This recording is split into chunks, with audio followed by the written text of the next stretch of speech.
Oh, I love. There they are. Yup. Oh, look who's Yay. here. Morgan, you Rita. get to, the people that are here right now are the people that were at the retreat that you did not go to. So it feels so perfect that you were Ironically, here. every one of us except for you. Morgan's in the middle and we love Morgan and she has to come in the next one, but she's about to get married. Or did you just get married? I'm about to Yep. in like 2 weeks. Yeah. Yes, so exciting.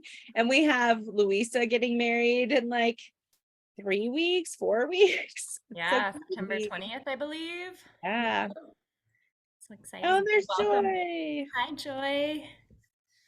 Welcome, welcome. We'll give it maybe another 1 minute and then get started. We're already at 12:03.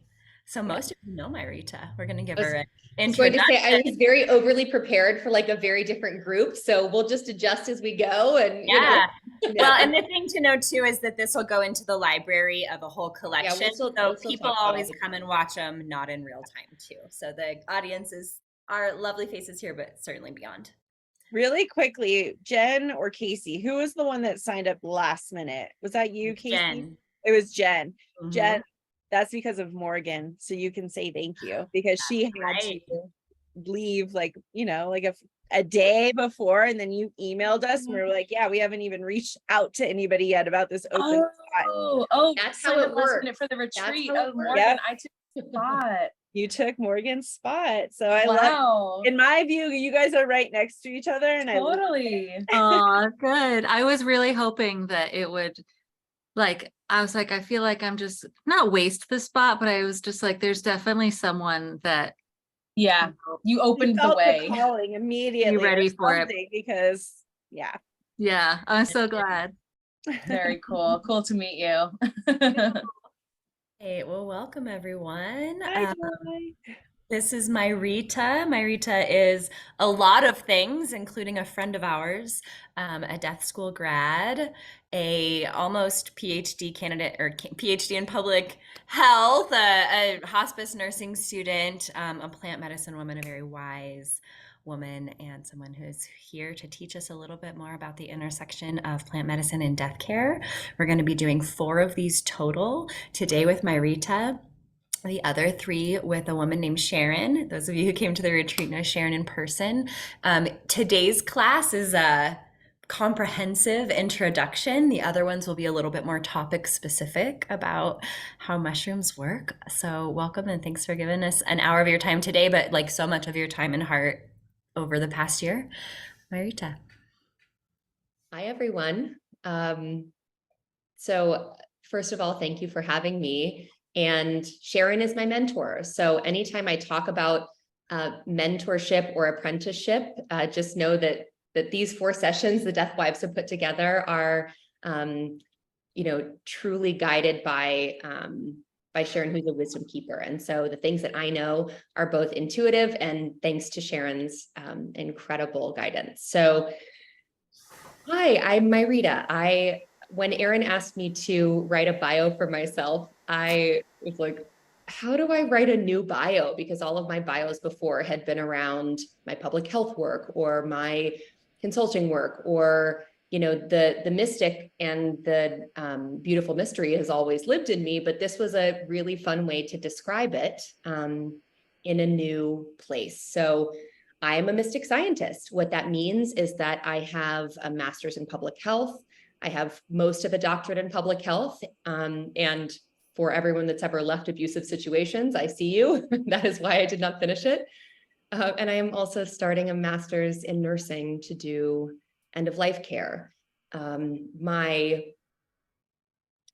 spirit has always been very shape-shifting, very intuitive, and my brain has also always been very active. And so I sit in a unique place of having feet in multiple worlds. And for today's purposes, we'll talk about, the mysticism and the magic of psilocybin and also some very cool science.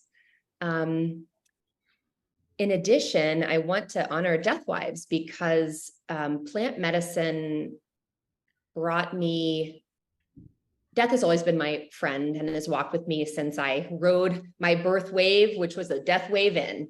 And plant medicine really narrowed the focus for me in terms of this as a path. And I was so lucky and grateful to find Deathwives in this, nebulous space where I thought, I'm not going to fill the space about what death might mean for my life. And here we are a year later, a year and a half later. And I'm just very grateful to Lauren and Aaron for cultivating a space where we can be both so safely held and curious and tender-hearted and tenderly cared for and learn incredibly. So sorry for going on that tangent, but I feel like it has to be said. We don't mind. Also, if you had said to me like a year and a half ago, this is where my life would be, I would have not believed you in any way.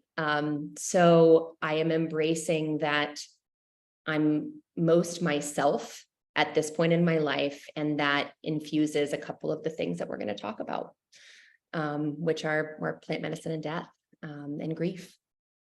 So just a couple of context setting things, because one of my love languages is over clarification. So I want to make sure that we all know kind of what we're embarking on together today. And one of them is, I won't be discussing the legality of psilocybin. That is, a number of other tea talks. It is, that will be supported by people that have far more expertise in that area. And what I will say is we need to be very conscious of and aware of where we live, how psilocybin fits into the legality of our states, where we work with plant medicine. And, I work with it in Colorado where it's decriminalized. So I live in Ohio, and, as someone that's going into clinical care, it's kind of the thing we have to consider as we work with this very magical medicine. Unfortunately, that's the 3D grid.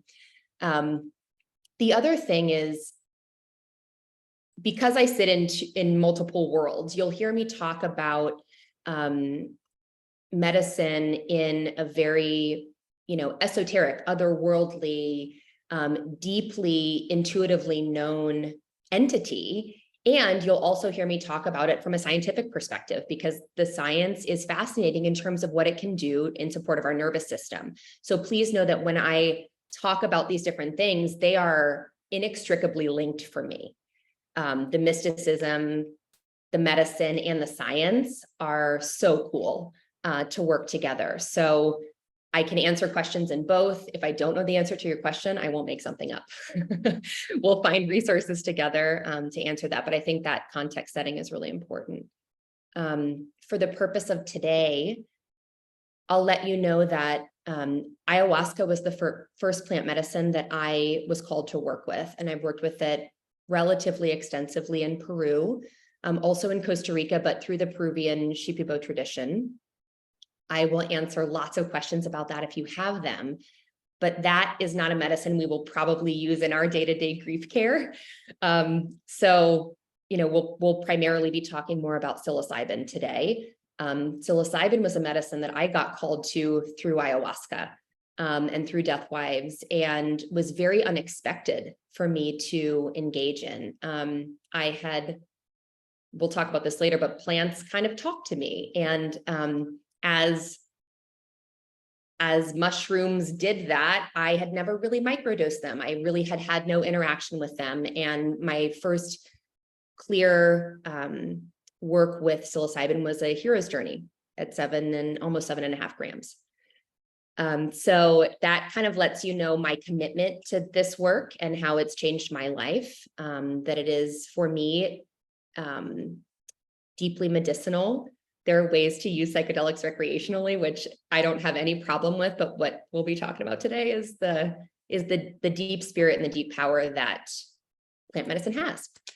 So I think, first of all, does anybody have any immediate questions, like burning questions? Because we can have conversation. Yeah, totally, guys. As we go, if you have questions, feel free to put them in the chat. And then when Marita's done kind of delivering, we'll open it up and have a fluid conversation with each other. And Marita, if questions do come through the chat, if you want, Lorna, I could just interrupt you when it's a good time and Yeah, ask. please do. Please do. Because this really is, my intention is to open the majority of this up for conversation. So we'll talk a little bit of research, a little bit of mystery, some very practical things about how we might think about either using psilocybin in our own lives and in our grief care. But then really, let's just have questions. So I think I'll start with research so we can kind of get that out of the way. And what I will say is that as a scientist, I love to quote research, but also we know that that's not the be all and the end all. Studies are not always designed in ways that are supportive of people. Also, they generally use traditional gendered language and people that fit into particular spaces. And so when I share research, I share what's out there, knowing that I would love to continue to contribute to research in a much broader way. But what we'll talk about in terms of how psychedelics work is they give us the ability to reorganize our nervous system. And what we know is that our nervous system really drives our body's ability to not just exist, because of course it has basic functions of homeostasis, like heart rate, blood pressure, breathing capacity, et cetera. But it also encompasses things like our limbic system, which are where all our memories are stored. It encompasses how our body operates in resting states. It operates how our bodies respond to danger. It is still like very much an uncharted territory with the elements of our brain. We know a lot, and we don't know a lot. And so, what psychedelics and psilocybin in particular offer us the opportunity to do is have what's called neuroplasticity. So neuroplasticity is your nervous system's ability to reorganize itself. You can reorganize the neural pathways in your brain and in your central nervous system, which is kind of brain and spinal cord. What that means is, if you think about it, we have these neural pathways, and neural pathways are the way that we habitually do things. They're the way that we talk to ourselves, talk to other people, get up in the morning. Every habit is embedded into neural pathways, and there are incremental ways to change those. But I kind of imagine it like you're trying to use the organ, your brain, to change how that organ works, which is your brain. So when we think about changing neural pathways, that becomes very incremental. So things like, cognitive behavioral therapy, DBT, those can certainly change how we view and operate in our world. And then things like psilocybin can do that exponentially, which is pretty magical. And I won't go into the deep science of it, but I'll talk a little bit about where that happens in our brain so we can kind of understand specifics. So for example, if any of you have heard of the prefrontal cortex, so it's kind of like this flap at the front of your brain. It's also, so our frontal lobe is like where all of our executive function is. And the prefrontal cortex is kind of what protects it, right? It is deeply affected by emotional trauma. And so, for example, if as a brain is growing in a young child, if we have emotional trauma, our prefrontal cortex either doesn't fully develop or doesn't operate in ways that help us regulate our emotions, right? Neuroplasticity through psilocybin has the ability to completely change how your prefrontal cortex operates, which is a pretty stunning thing when we think about, how do we approach healing, both from the mystical element and also from, an actual scientific piece. There are also parts of, for example, what I mentioned, the limbic system, where your memories live, things like your amygdala and your hippocampus, where those parts of your brain decide where your memories live and how they live and what they're connected to and how you process them. And when people take psilocybin, there's neuroplasticity in those areas. So sometimes those are like the aha moments where it's like, oh my God, I didn't understand how those things might connect together. Or, things, memories or experiences that have felt, extraordinarily problematic or traumatic are held in a different way, seen in a different way, processed in a different way.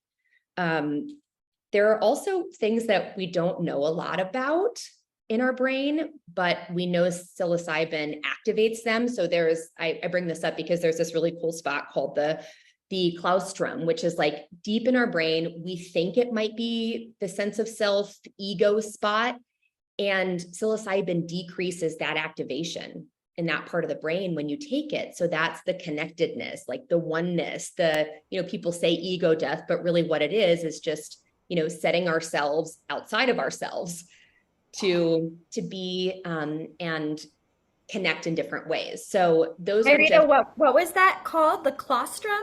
Yeah, the claustrum. Can you spell it? Yes, CLAUSTRUM. Thank you. So also, as a side note, I could have done a PowerPoint, but who wants to really read a PowerPoint? I also know that some of us learn very visually and want to have notes. So I can send out notes and also tons of other resources as well. So know that I have all these notes that I'm happy to send out. But again, this is kind of like a really good segue talking about this part of the brain in particular, because it's part of the mystery. Like, we don't really know a whole lot about this part of the brain. We think we do, and we can kind of maybe determine through anecdotal conversation with people and kind of understanding what brains do, what this part of our brain does. We think it's where the ego and a part of consciousness lives, because it's in that part of our brain that governs sense of self and consciousness, but there's still a lot of mystery. And that, I think, is, the beauty of psilocybin. And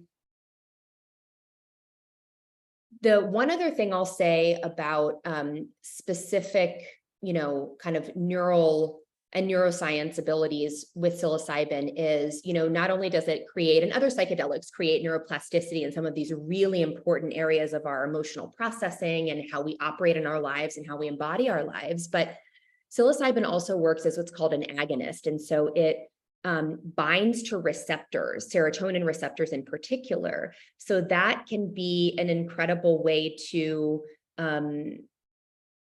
also treat treatment-resistant depression, addiction, where there are nervous system disruptions. The way that it actually operates in your brain, it looks a lot like serotonin. And so when it's an agonist, it goes into the serotonin receptor and it's like, hey, just let the serotonin hang out here. Like, I can hang out and, let the serotonin that's available just continue to flood your brain. So, again, there are just a lot of really interesting things we know and a lot of big potential. I think what I'll go into next is the mystery of this medicine and any psychedelics that we work with. I had a quick question, yeah. if we can, with the science part. Mm-hmm. I know that they've been studying this as like a breakthrough drug. Like you were talking, and I don't want to call it a drug, but that's, Right. that's how the psychiatric terminology. system is looking at this. And I'm just curious if you know anything about, my daughter did cognitive therapy. As soon as my kids are old enough, I'm definitely going to give them. They had a really hard childhood, and I know that. But how do you think therapists who have been trained in doing these therapies, and they're like, all right, we made a breakthrough a year and a half in, versus people taking this one experience and having that? Is there a rift in the medical and mental health groups that you know of? I have lots of feelings about it. And two, there is some information, and it's also still in the same way that psilocybin is in a legal gray area.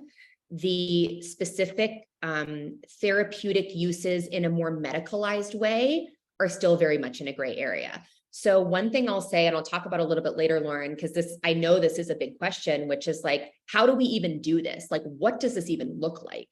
And so the very short answer to that is, one, we know this, psilocybin or any psychedelic is not a magic potion. It does not fix things.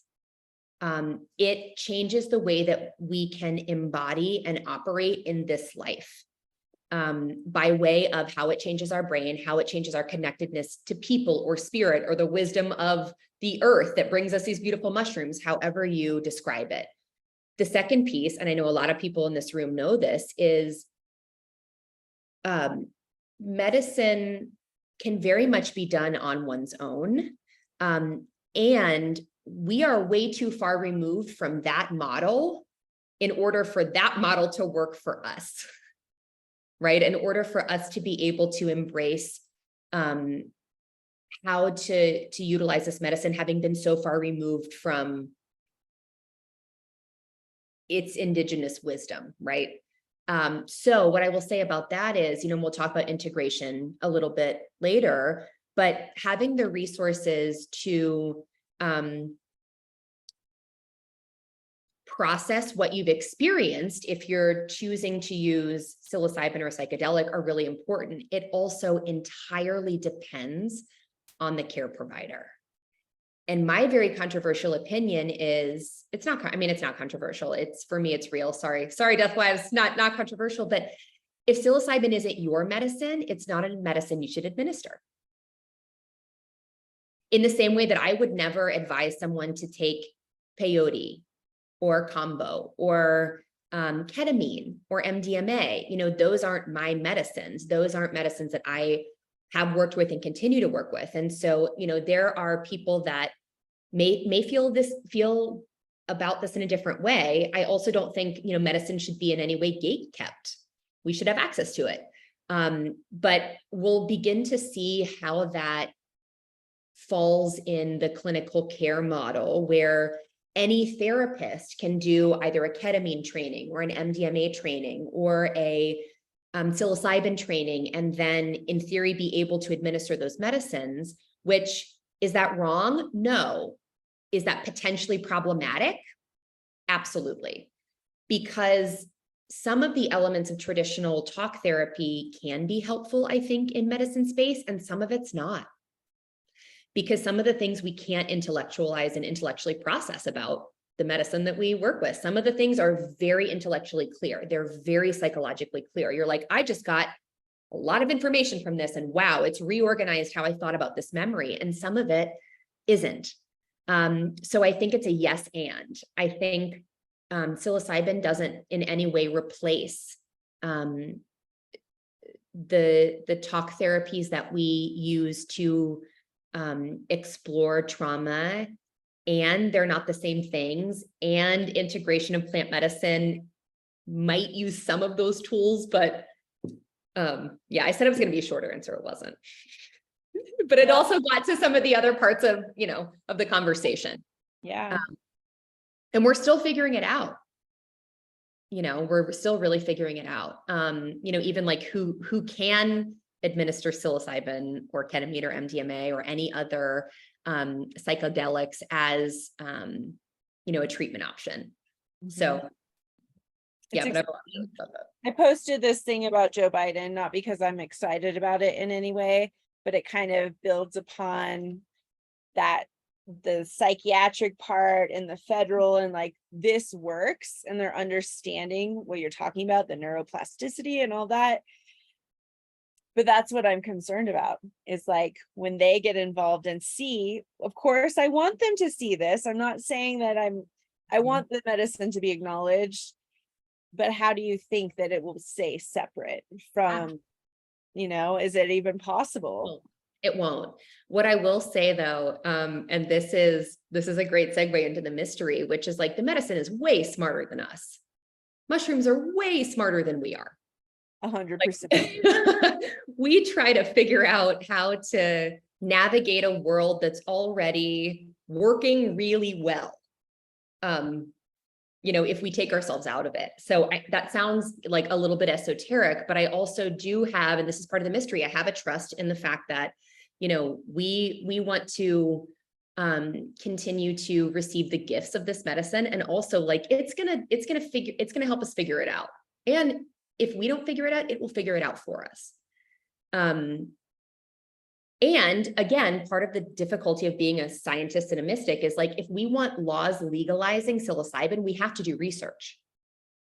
That's how that works. Yeah. That's Is that the way that I would like to make psilocybin legal? Not necessarily. I'd love to do, really cool studies about the far deeper layers, but we actually have to track neuroplasticity. We have to track changes in people's, potential mood disorders or, addiction or whatever it is that we put in the box of like, okay, now we can make this something that everybody has access to.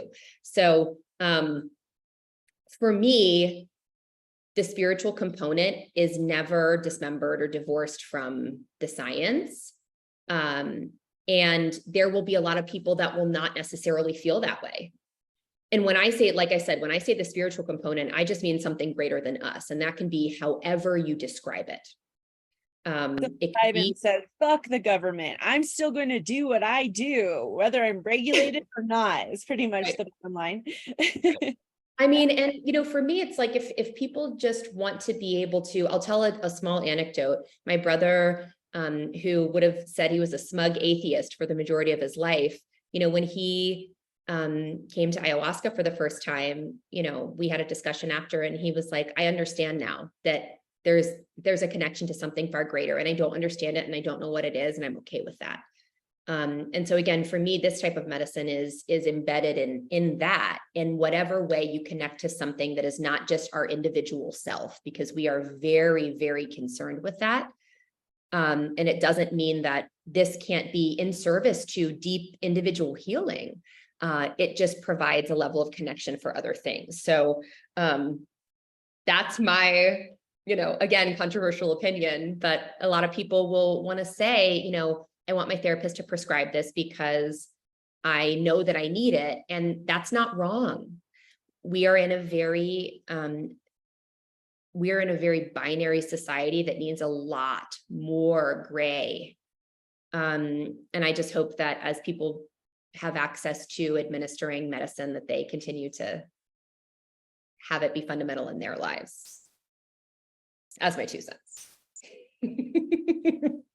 All right, so I want to be quick because I want to talk specifics, and then I really want to open this up to questions. So I think part of when I came into this space, I was like, how in the world do we do this? Like, what does any of this actually mean in terms of incorporating it into either our daily lives or into grief practices or death practices or, trauma support?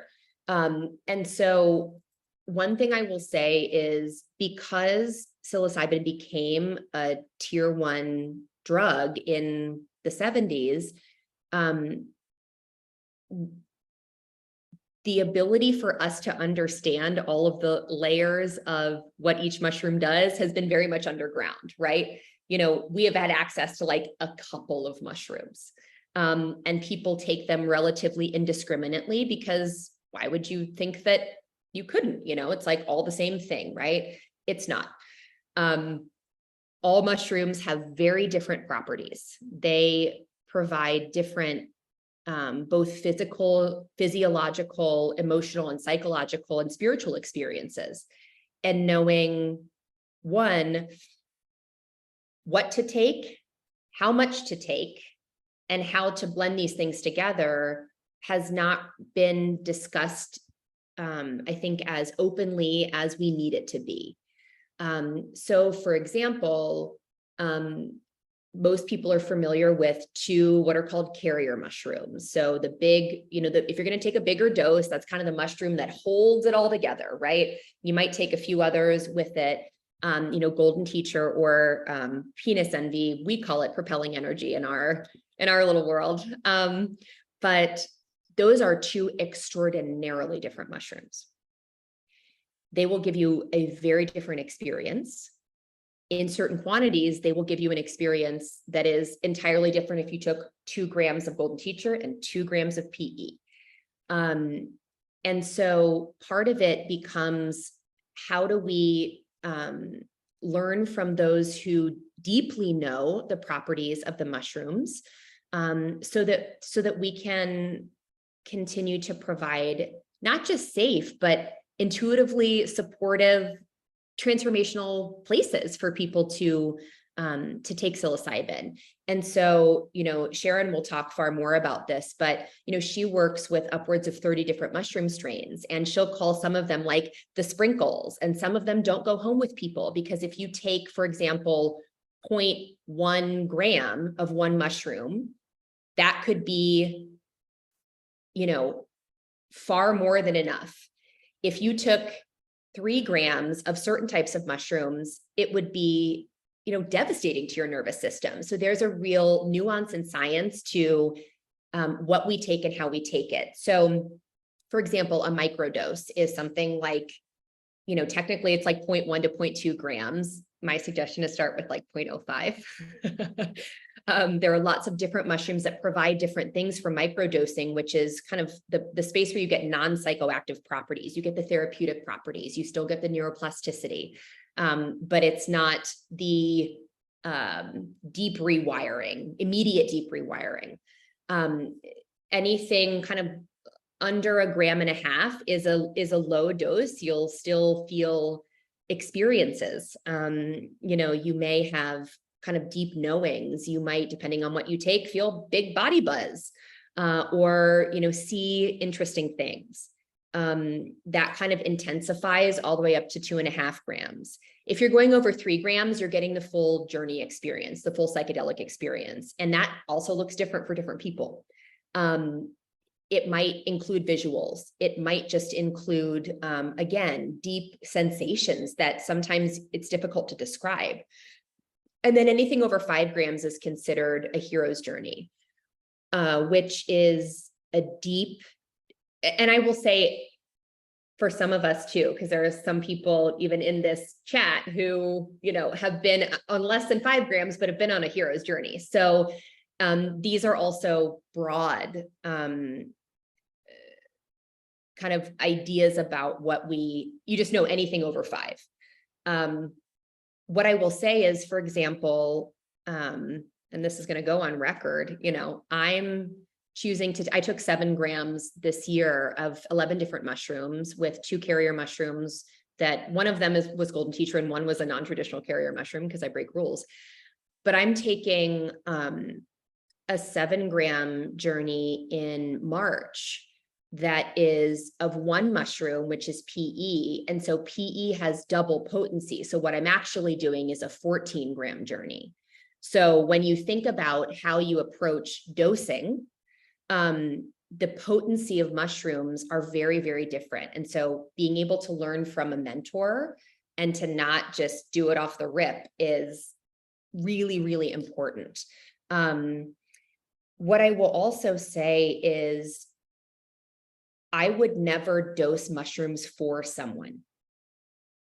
And again, that will continue to be controversial as we think about mushrooms in like the medicalized space or the therapy space. You know, as a provider, you have to like be like, this is what you're going to take. I'm prescribing this to you. You know, those that have experienced intuitive dosing will know that the plants will talk to you. They will tell you what you need. Even if you think you're going to have a different journey, like what you need will show up when you interact with the mushrooms in a way that is open with intention and without expectation, and with preparation for whatever comes. So that also makes the practicality of it a little bit more complex. I'm not going to say difficult, but more complex, because the way that I've learned intuitive dosing, one is just because apparently that lives in me. Also, I've watched my mentor do it. I've been able to observe and to practice and to support others in that process, and to learn to really trust it. So, you know, from a dosing perspective, it's complex. we can talk more about intuitive dosing kind of offline. I know Sharon will talk probably far more about it.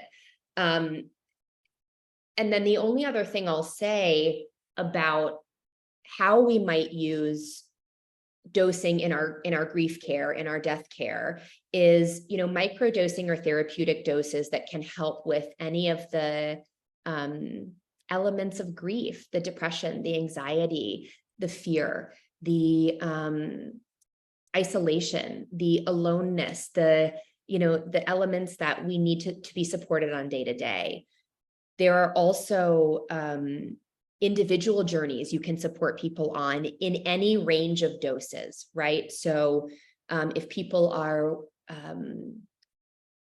interested in contemplating their own death, if they've received a diagnosis, if a beloved one has, if someone in their world has left this physical plane, and, you know, there is contemplation that can happen around that, you know, people, individuals, you can support individuals on this journey.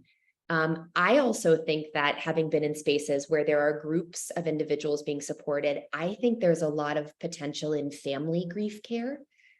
A little bit, again, more complex when you have multiple people on medicine in a space. But the, you know, need for one-to-one facilitation can be very available if it's thought through. And then, of course, there are, you know, if people are really, you know, like, I'm ready to reorganize my nervous system, I'm going to do a hero's dose, you know, that is something that you have to commit to as a practitioner. And that is something that is not to be taken lightly, because you are delving into the depths of someone's both experiences in this world and maybe layers of other things. And so the tenderness and protection and training it requires is a big thing. And again, I can go like more into depth about that, but I think I'll leave that kind of for questions. What I will say is there are a couple of pieces when we're thinking about potentially incorporating this into our either care for ourselves or care for others, which is, you have to have preparation. You have to have conversation.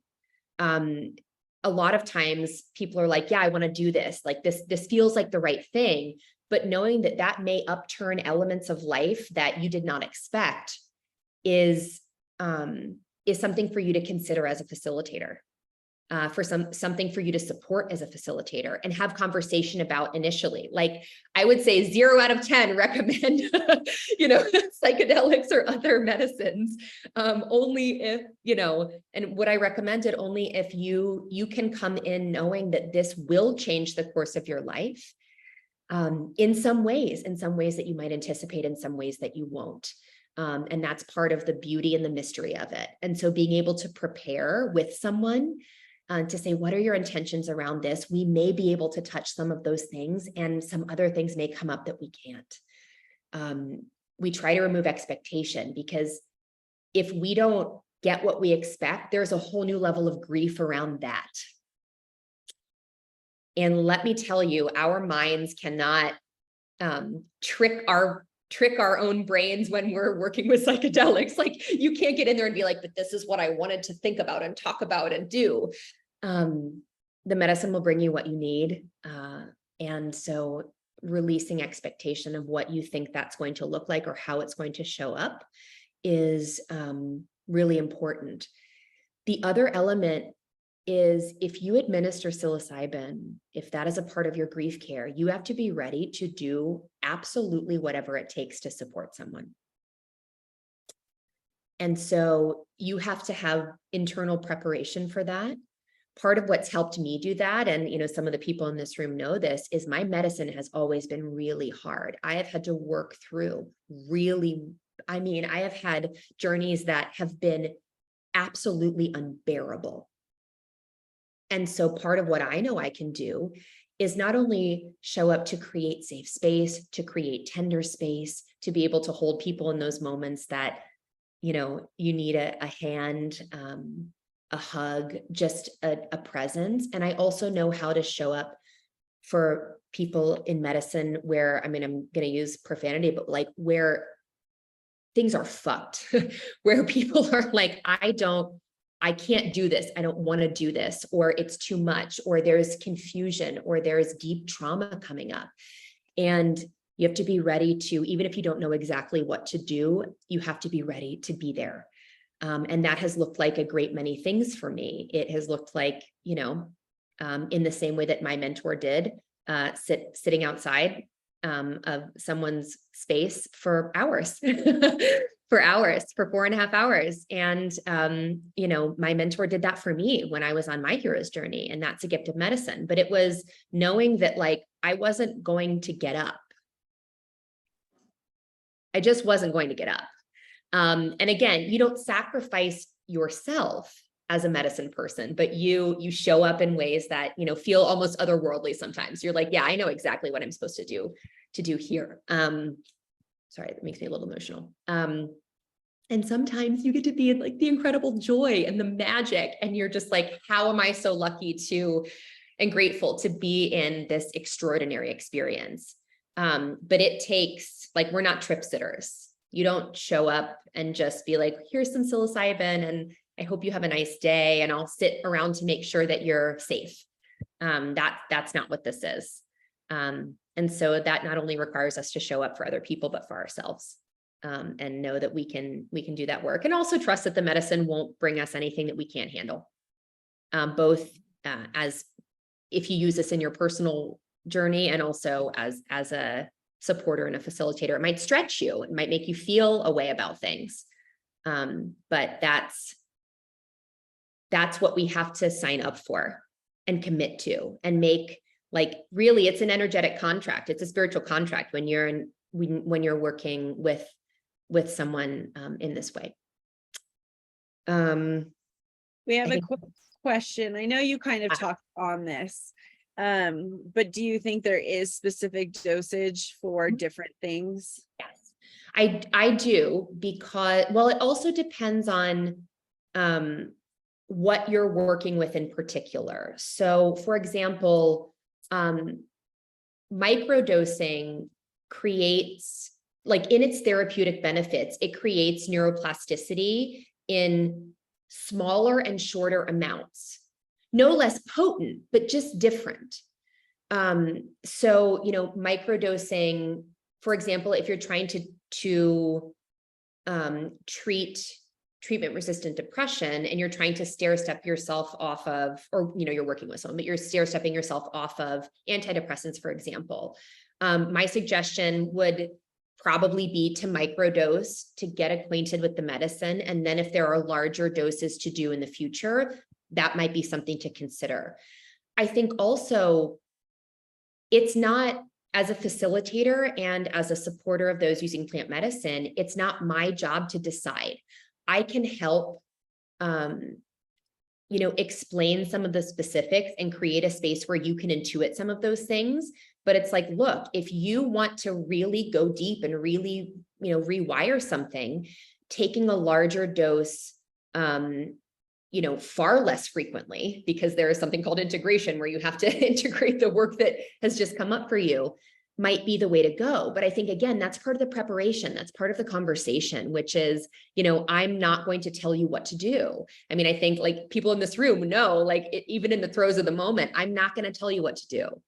I'm going to help you create a space that you can intuit it. And I'm going to keep you safe. You know, I'm going to keep you safe. I'm not going to put you in a position where, you know, you're intuiting something that might be really problematic. But, you know, it's so nuanced. So it really is complex. I think it's person to person, because some people might want to say, like, my clinical depression needs a massive dose to rewire my brain, and then I want a microdose after. And if that's what's calling to you, you know, or if you are very tender in your grief and you're like, you know what, I just want to kind of take the edge off of this intensity of experience, and I just need to be able to get through my day to day, and I'm not ready to get ripped open again. You know, maybe a microdose is something that helps you feel held. And then maybe there is something else in the future. So I think it's really person specific. But again, I can also share a lot of really cool research about very particular elements of that. But also, again, I'm an intuitive and a mystic, so I'm going to say it's person dependent. Yeah. The dosing process, as Myrita is explaining it, the intuitive dosing process is really cool because it is intuition led and, autonomy honoring, and the relationship that the person has with the mushrooms and the mushrooms' ability to meet you where you are. All of it is very mystical, but there's also, mushrooms that have certain properties and certain lineages and ones that have been passed down in different ways. And Myrita and her mentor Sharon are really well versed in all of that and source really beautiful mushrooms. And yeah, it's a whole world. And Myrita, I don't know if you knew this because it's brand new. We just planned it. But are you going to join us on October 28th? We're going to do like a 1 gram or so death contemplation experience that's going to be open to everyone, not just alum. Wow, maybe. I mean, we'll definitely see. I would love to. But this whole nursing school thing is it's also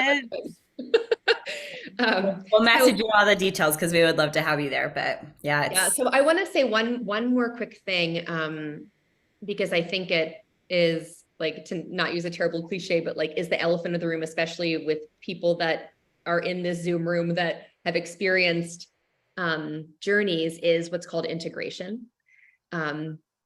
Because we have these extraordinary experiences with psychedelics and with mushrooms, or other, ayahuasca, I can talk a lot about that integration too. But what integration means is it's the way I describe it is it's the space of coming home to yourself.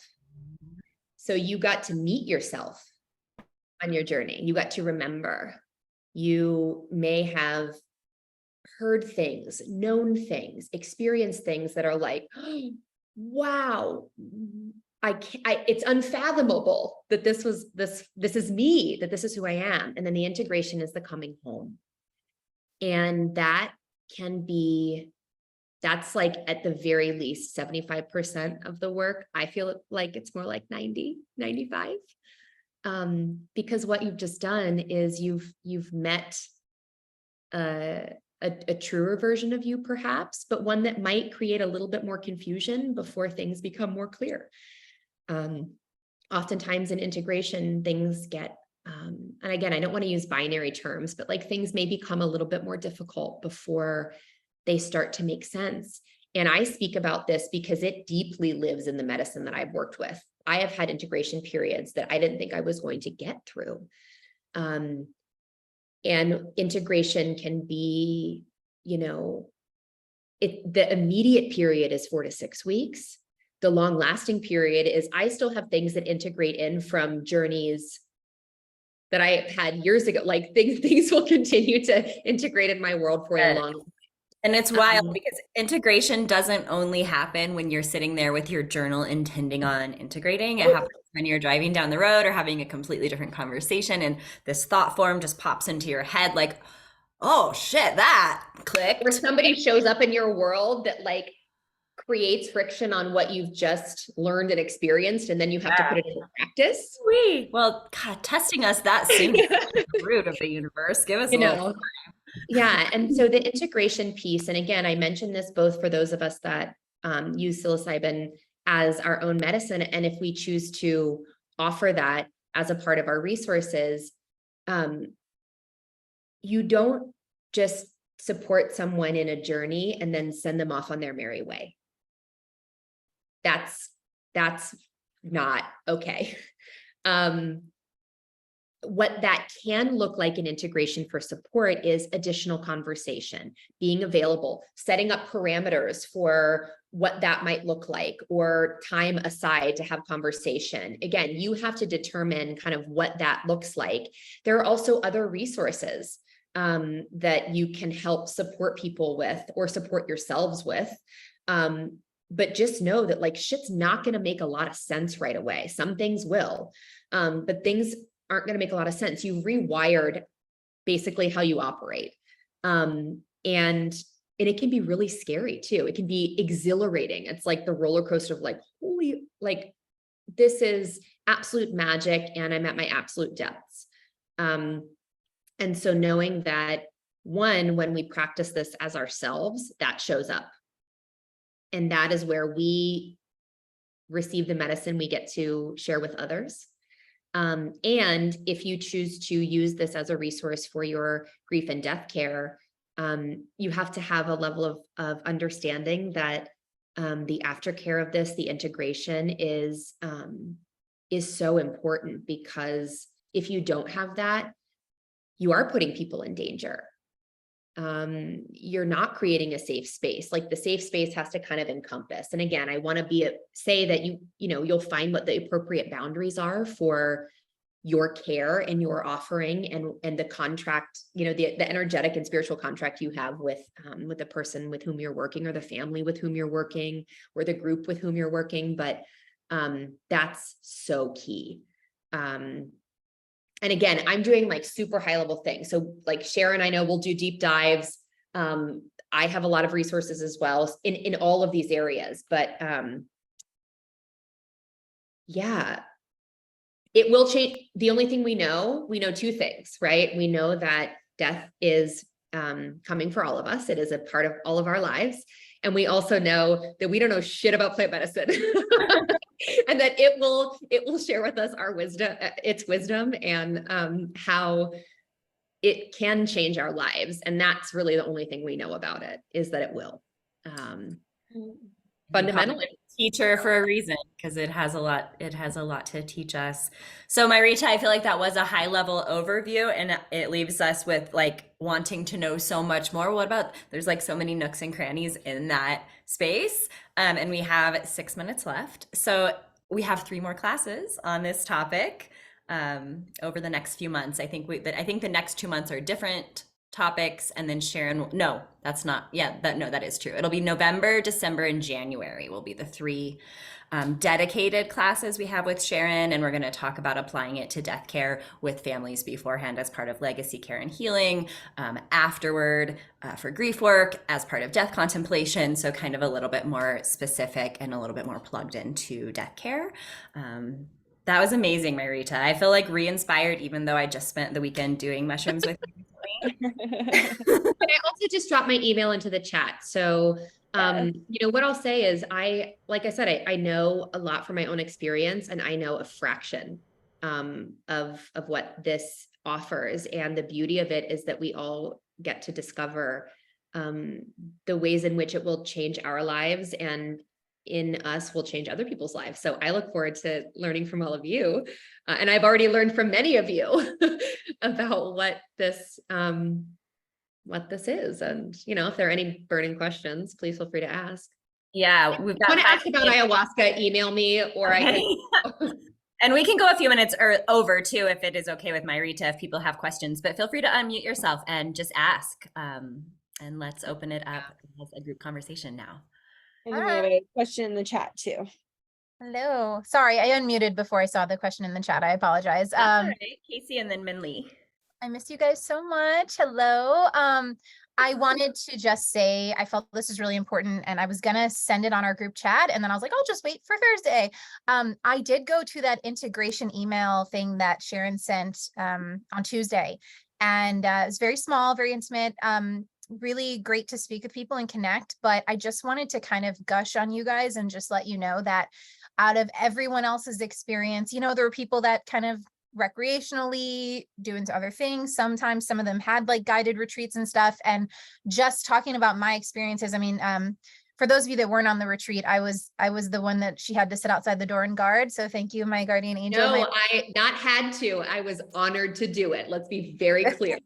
We made that contract. Thank you so much.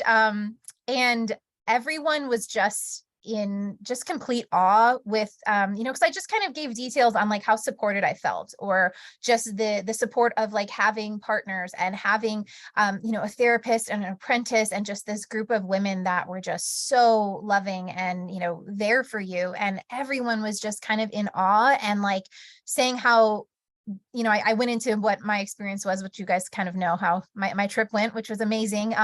But it wasn't just that they were in awe of, they were in awe of the support that I felt. And they were like, God, I wish I could have an experience like that. So I just really wanted to like say that to you as the Deathwives and my Rita, like you guys did an amazing job. And like, you are really putting in support that people that go through these kind of experiences and are called to don't always get. So I just want to say thank you so much. And also like amazing job. Just really an amazing experience. I'm still coming down from I wouldn't say coming down, still trying to integrate. Deep in the integration, right? Yeah. I think we It's- all are. and, you know, it's going well, but it's definitely one of the questions I think we all had in that integration meeting too, is like calling it back. Like for me, I've been just rereading my journal. On the plane ride home, I just journaled all my experience, like everything I could remember, so that if I needed to reread it, I would be put back in that situation. And it's exactly kind of what I do almost every morning, is remind myself of the things I saw, how high, like the vibration I felt being in that. And it's helped me, but it's hard to be in this like realm now and have to do, you know, all these work things or whatever, and trying to still remain on this higher level of understanding. So it's definitely probably, I'm excited to jump into integration more because it's a beast I'm feeling. Yeah, and Casey, that's what you just said is something that we just talked about in our last class on the topic of near-death experiences, because both psychedelics and near-death experiences give you similar access in a way. Very similar. Yeah, to see what life beyond a body and life beyond our ego and life beyond this construct look like. And then, as you said, that coming back from seeing that glimpse is sometimes hard and sometimes sad and sometimes feels like very limiting. I say it feels like being a genie in a bottle. Like I feel stuck inside my bottle, or I feel frustrated that the greater world that I've caught a glimpse of isn't the world that we primarily exist in. Yes. I was actually crying to my partner yesterday about it. I was like, it's just so far away, and how do I get to it? You know, it's just because you have those frustrating moments, right? Where like maybe a long story short is I was just kind of getting frustrated about very minimal things. And it wasn't a terrible frustration, but it was something that I haven't really carried since the trip. And it was like a new thing. He's like, hey, I'm noticing you're carrying this frustration again that you weren't doing when you first came home. And I was like, but it's so far away now. Like, so it's hard to because you had it, you had this experience and this like just truth of like what you're able to achieve, and then you're down here and you're like, oh no, like where are the steps to get back there? So, and I never want to reduce anything to like only vibration, because I think it can be dismissive of trauma and recognizing the benefit of all kinds of vibrations and emotions. But that is what you said is so true. Like when we are experiencing a journey, the vibration that we're on allows us access to this whole different plane. And, it really is an immeasurable ways a vibrational universe. And mushrooms are a really good way to raise that elevator. thank you guys. Thank you. Love ya. I want to answer the question in the chat. Yes. So please. could you please talk about safe, respectful, and intentional best practices for self-medication with plant medicine? So I think this is a both and. I would say, again, if you have not had the experience of working with plant medicine before at all with someone that may have additional knowledge, I would encourage you to find a person to support you in that process for self-medication. In microdosing, for example, if you take a microdose of golden teacher on a regular basis, it's not going to hurt you, right? There are certainly certain mushrooms in microdosing situations that won't hurt you. I mean, really, no mushroom's ever going to hurt you, full stop. Like, but what I will say is, again, the nuance of finding out what mushrooms might be most supportive to your very specific needs. Because, for example, you would microdose a different mushroom for ADHD related support versus anxiety related support versus depression related support versus creativity related support. And so I would, and this is where it gets hard, because the question is always, well, then where do I find the mushrooms? Where do I find the people? Where do I find the people that are going to help me do this? And so I think that's also a much bigger conversation. But what I would do is, like, if the medicine is talking to you about this, things will start to show up for you. And that's like the very woo-woo side of me. So, like, I'm the scientist and the mystic, but like, it's going to start to show up in ways that you will have more access to, and discovery of those resources. I also, you know, and I will never speak for Sharon, who's my mentor, but I know that she will work with people from a microdosing perspective that she's never done a large journey with, for example. So there are people out there that will work with you. What I will say is, like, if you're really just going to do it on your own, please start with something like Golden Teacher. Please start with something like Golden Teacher. Please be very gentle and loving and kind with yourself. You know, if you choose to do that. And again, lowest doses possible, low doses, 0.05, like immeasurable. You know, don't take a big dose, you know, even a bigger microdose of 0.1 to 0.2 grams.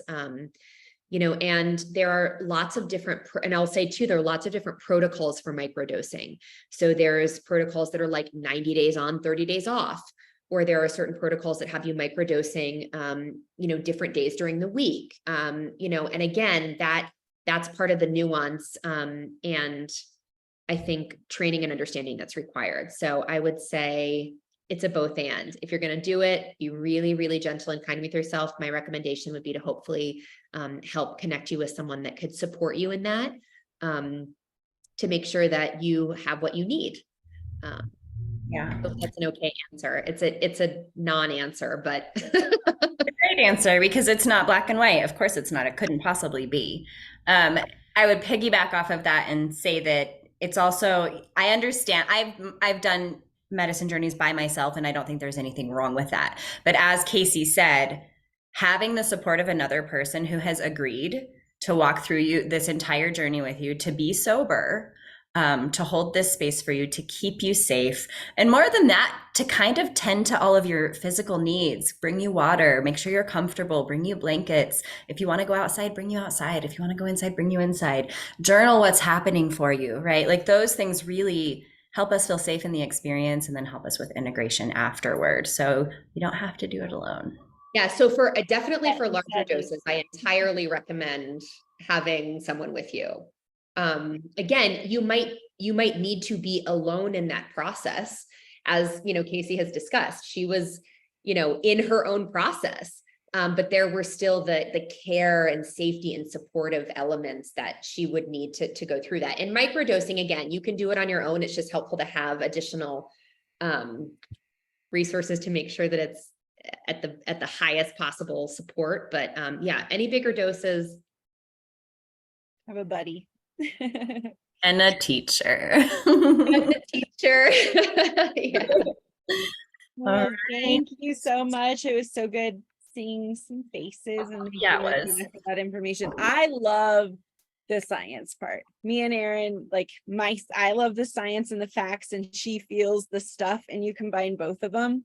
Hey, So, you know what I'd love to do? You know what I'd love to do for Deathwives? If you want a place on Death Folks with research articles, That'd be great. yes, I'm your girl. Like, That's I'm awesome. not only an operators. I will get you all the research. I mean, I spent a lot of time doing that. So maybe we can talk about, like, just putting that research out there so that people can explore it on their own if they're super fascinated by it. Yes, to that. Yeah, we'll definitely continue to be in touch with you. I think that would be really helpful. And I agree, Lauren, even though I'm, the feeler in our relationship, I'm totally interested in the science too. yeah, it's good stuff, and it just makes sense. And we don't know, now that I've done two very different Different journeys. yeah, I don't know. I'm trying to think of, like, I just cried pretty much for days and days and days and days. And But we say that in a good way. yes, and it was intense. And then this last journey that you guys witnessed, it was all giggles. And now I've been, like, freaking out and don't have my thoughts. And, like, it's a totally different integration that I've had. And I'm like, oh, that's why it was sunshine and rainbows, because there's some stuff going on in here right now. And so it's just that, like you said, I think that part is really important, that people need to talk about, because we're like, oh, mushrooms, oh, they do this and this, but it's the stuff that's afterwards that is where it's at, and where we need to support, and where we need to educate people. So thank you for sharing all that information with us. Well, today. I'm so honored to be able to be here in lieu of Sharon. I am not Sharon, but hopefully I can provide something. You are wildly supportive and have You are so my Rita. yeah, you are my Rita, not Yeah. your Rita. I Yes. know. Oh, I That's love you so funny. all. That's how I say it to my partner about my. She's like, she's my Rita. Like I'm just. Aw. That's how I say it. I'm like, no, I have to be there. I want to support her. She's coming on today. I want to be in attendance. So yeah. Oh, Can I just say one quick thing also, based like on the crying that you said? It's so funny because not funny, but a girl that shared in the integration workshop was talking about how she's like, I can't stop crying. You know, it's been like weeks and I'm still just like processing. And I used Sharon's emotion is energy in motion thing with her and she really appreciated it. So yes, that's I mean, right. Karen's got the wisdom on it, where in those moments you're like, how do you know exactly what to say? Emotion, energy in motion. I'm in. Okay. All right. Well, Love thanks, you guys. all. You've Thank been- you. I can't wait to watch this and feel uncomfortable and comfortable. Home sweet You are home with us here. yes. Appreciate you. Thank you, my Rita. Oh, So sweet. So great to see all of you.